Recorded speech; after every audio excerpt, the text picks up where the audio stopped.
Hi, this is Anthony, and I'm gonna do ATM's rapid fire questions.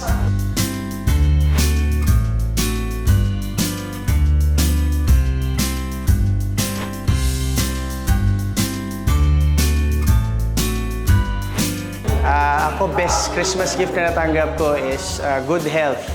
Kasi syempre, sa panahon ngayon na talagang health is wealth. And mahirap magkaroon ng malalang sakit kasi with the experience that I had recently with the passing of my brother, talagang after that, talagang I made sure na lahat yung family members ko healthy, especially my mom. Always may medical na check-ups regularly, kailangan yun. So ayun, keep up your vitamins always. Laban always. Dapat healthy. Okay, Tanggalin nyo na yun.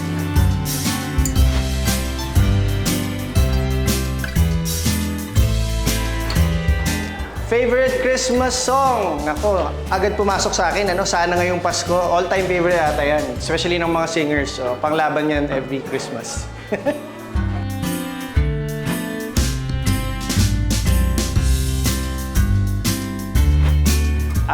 To be really honest, ang gusto kong mangyari ay early Christmas shopping. Pero sa kalagayan ko, always akong late Christmas shopping. Kasi I'm always for the late. Late Christmas rush. O ganyan yata mga Pinoy, no? Always late.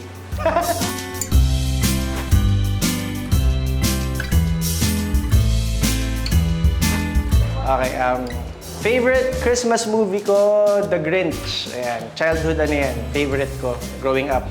Mga kids, panoorin niyo, maganda yan, The Grinch.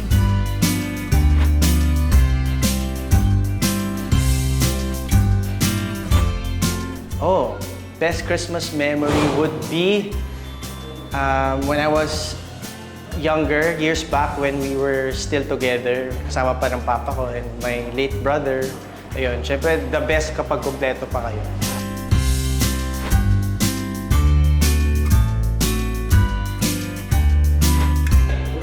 Best memory of 2023 ko would be when I did ang Huling El Bimbo, the musical.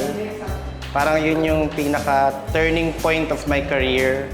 And it's such a big blessing para sa akin because it opened so many doors for me. And it was actually a first time na I did theater. So I'm gonna do more. So watch out for that, mga kapuso.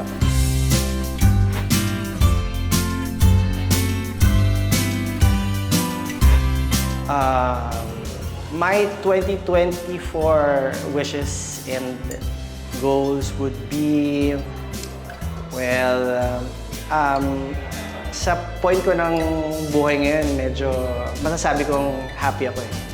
So, goals would be more stability for my family members. Kasi for the longest time, alam ko naman and kahit anong mangyari, I would be providing for them. Pero mas happy ako if everyone in the family, especially my brothers, ganyan, sana sila din, magkaroon din sila ng stability when it comes to their careers, ganyan, and good health. Ayoko magkakasakit sila. So it will always be a goal for me na maging healthy yung family. Kasi gusto ko mahaba at matagal pa yung pagsasamahan namin.